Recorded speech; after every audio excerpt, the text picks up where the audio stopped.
मेरे को धमकी दे रहे हैं बुद्धिमान आकर, तुम जय श्री राम को क्यों नहीं मानते हो? मेरे को धमकी देने के लिए, मानने के लिए।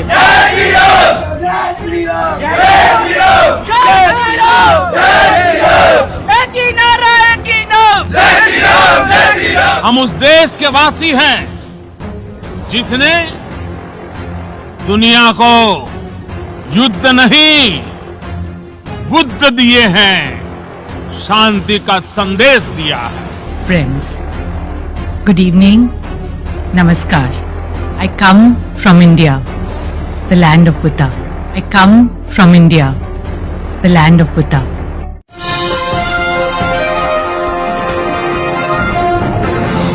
साथियों नमस्कार, मैं हूं नीरज पटेल और आप देख रहे हैं नेशन जनमत। इनको सड़क छाप लंपट कहूं, बिगड़ैल बालक कहूं या धर्म की अफीम खाकर मदमस्त भटके हुए युवा कहूं, अगर इन अबोध बालकों को ये पता होता कि ये बुद्ध की धरती है, श्री राम की नहीं, तो एक बौद्ध स्थल पर जाकर के बौद्ध भिक्षु के साथ छीना झपटी करते हुए उनको भद्दी भद्दी गालियां ना देते, उनको वहां से भाग जाने की, बुद्ध की प्रतिमा हटा लेने की धमकी ना देते, और ना ही ये मूर्खतापूर्ण शर्त रखते कि अगर यहां रहना चाहते हो तो बुद्ध की प्रतिमा हटा करके राम की प्रतिमा रखो, और ये कहते हुए इस तरीके से नारेबाजी ना करते। वहाँ के लोग आए हुए हैं, हिंदू लोग मेरे को धमकी दे रहे हैं बुद्धिमान आकर, तुम जय श्री राम को क्यों नहीं मानते हो? अब बुद्धिमान आके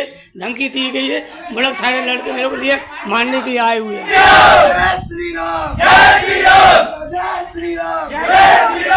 पूरा मामला शिवराज सिंह चौहान के मध्य प्रदेश के कैरौरा विधानसभा क्षेत्र के महंगांव थाना क्षेत्र का है। एक बौद्ध भिक्षु सुगत तकरीबन 15 साल से बौद्ध विहार बना करके शांतिपूर्ण जीवन यापन कर रहे थे, मगर अचानक से धर्म की अफीम खाए हुए कुछ लड़के 6 महीने पहले उनके पास आते हैं, धमकी देते हैं कि चुपचाप यहां से निकल लो। जब बौद्ध भिक्षु 6 महीने बाद भी वहां से नहीं जाते तो एक बस भर के ये सड़क छाप धर्म योद्धा उनको धमकाने आ जाते हैं और कहते हैं कि यहां राम की मूर्ति जरूर रखो। अगर ये लंपट जहां से धर्म की दीक्षा ले रहे हैं, मतलब मौजूदा सरकारों के शिखर पुरुषों से मोदी और योगी, उन्हीं के बयानों से सीख ले लेते तो ये बात उनको समझ में आ जाती कि ये देश किसी शंकर, राम, कृष्ण, विष्णु का नहीं, बल्कि यही सब लोग जब विदेशी धरती पर जाते हैं तो गर्व के साथ कहते हैं कि मैं बुद्ध की धरती से आया हूं। अगर यकीन न हो तो इस तस्वीर को गौर से देखिए। इस तस्वीर में मौजूदा समय में कट्टर हिंदुत्व के सबसे बड़े brand ambassador Yogi Adityanath ji, Microsoft के संस्थापक बिल गेट्स को भारत आने पर बुद्ध की प्रतिमा भेंट कर रहे हैं। सड़क छाप धर्म के ठेकेदारों को अगर बात समझ में ना आई हो तो प्रातः स्मरणीय मोदी जी का यह बयान सुन लीजिए। हम उस देश के वासी हैं जिसने दुनिया को युद्ध नहीं बुद्ध दिए हैं, शांति का संदेश दिया है। यूनाइटेड नेशन यानी कि संयुक्त राष्ट्र संघ में खड़े होकर बहुत गर्व के साथ कह रहे हैं, हम उस देश के वासी हैं जिसने दुनिया को युद्ध नहीं बल्कि बुद्ध दिए हैं। अंधभक्तों के ईश्वर मोदी जी ने यूक्रेन युद्ध के बीच G20 देशों की बैठक में कहा था, बुद्ध की धरती से लेकर जाएं शांति का संदेश। इतना ही नहीं, जब कोई विदेशी राष्ट्राध्यक्ष भारत आता है तो उसको उपहार स्वरूप बुद्ध की प्रतिमा दी जाती है, किसी अन्य देवी देवता की नहीं। इन लंपटों को एक और उदाहरण गौर से देखना और समझना चाहिए। भारत में अपनी समृद्धि को देवी देवताओं और मंदिरों को समर्पित करने वाले अंबानी परिवार यानी कि मुकेश अंबानी की पत्नी जब अमेरिका जाती हैं तो गर्व के साथ कहती हैं कि मुझे गर्व है कि मैं बुद्ध की धरती से यहां आई हूं। Good evening, Namaskar. I come from India, the land of Buddha. अगर ये लंपट अपने इन तथाकथित हिंदू धर्म रक्षकों से शिक्षा ले लेते तो उनको ये बात समझ में आ जाती कि वो बुद्ध की धरती पर रह रहे हैं, तो किसी बौद्ध भिक्षु या बौद्ध विहार पर हमला करके जय जय श्री राम के जोर जोर से नारे लगाने की उनकी हिम्मत ना पड़ती। अब इस पूरे मामले में समझने की बात यह है कि 15 साल से बौद्ध भिक्षु सुगत भिंड जिले में बौद्ध विहार बना करके रह रहे थे, कोई दिक्कत नहीं आई। लेकिन अब ऐसा आखिर क्या हुआ और इन युवाओं के मन में किसने ये जहर भरा कि वो बौद्ध भिक्षु और बौद्ध विहार में जाकर के धमकी देते हैं कि यहां राम की प्रतिमा रखो वरना हम तुम्हें यहां रहने नहीं देंगे, मूर्ति तोड़ देंगे।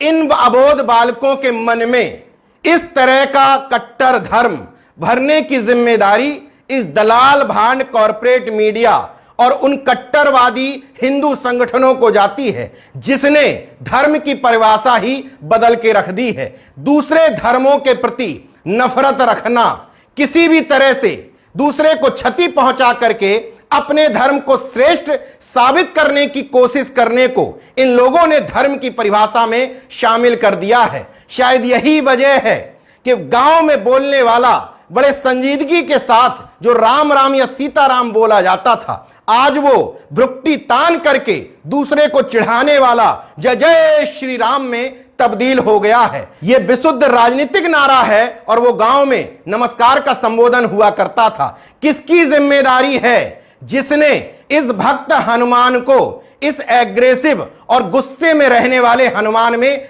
तब्दील कर दिया है? गाड़ियों के पीछे चिपके हुए हनुमान बीजेपी की सत्ता आने के बाद अचानक से गुस्से में क्यों रहने लगे हैं? इन्होंने रौद्र रूप क्यों अपना लिया है? वो शंकर जिनको आप भोले शंकर के नाम से जानते थे, कहते थे बड़े भोले हैं, वही भोले शंकर अब इस रौद्र रूप में आ चुके हैं। क्या इन भगवानों का स्वरूप बिगाड़ने की जिम्मेदारी इन तथाकथित हिंदुत्व के ठेकेदारों की नहीं बनती है? और इस तरह के वीडियो अगर सामने आते हैं तो जो हिंदुत्व के ठेकेदार ये दावा करने की कोशिश करते हैं कि बौद्ध धर्म हिंदू धर्म का ही एक पार्ट है और तथागत बुद्ध विष्णु के अवतार थे, इसका मतलब वो लोग गलत समझाते हैं। नेशनल जनमत यही तो कहता है कि अपने लाभ के लिए चीजों को अलग ढंग से प्रस्तुत किया जाता है, लेकिन इन लंपटों को यह बताने की कोशिश नहीं की जाती है। अगर इन लंपटों को यह समझाया गया होता